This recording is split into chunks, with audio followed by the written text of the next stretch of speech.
even secretaries of state like John Husted, who engage in voter restrictions themselves, voter suppression, some would say, are saying there's no voter fraud. Where on earth could Donald Trump be getting his alternative facts? Not from any reputable source. I mean, if his own legal team said last year in a court filing that, quote, all available evidence suggests that the 2016 election was untainted by fraud or mistake. That's a direct quote from the then president-elect's legal team. Yeah. Right? So he's not getting this from any reputable source. The only evidence that he points to of potential voter fraud are people who are registered to vote in more than one state. You mean like his kid? Happens to be true of Tiffany Trump, Steve Mnuchin, Steve Bannon, Jared Kushner.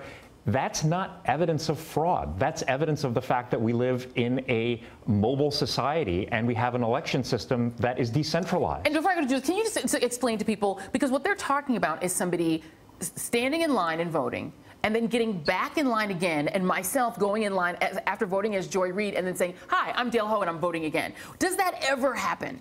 Well, there are, I think, a total of a few dozen cases of this happening in the last 15 years, a period of time in which over 1 billion ballots were cast.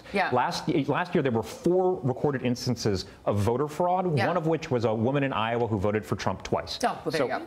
But the real implications of this are that you could see these same secretaries of state who are saying there's no voter fraud suddenly go out and use this as an excuse to really stop people from voting. I think that's the concern, because throughout history, specious allegations of voter fraud have been used to suppress voting. They were used to justify poll taxes, literacy tests, and now today with strict identification requirements that let you vote if you have a concealed weapons permit, but not a student ID card. Right. And does the ACLU, do organizations like yours have the resources to go now state to state in potentially 50 or 40 states and fight for the rights to vote when you now do not have a civil rights division of the Justice Department that is on your side, or maybe that will even exist by the time Trump is done?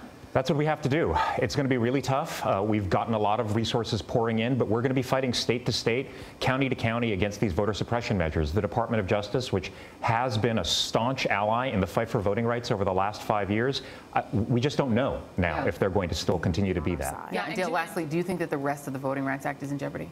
I certainly hope not.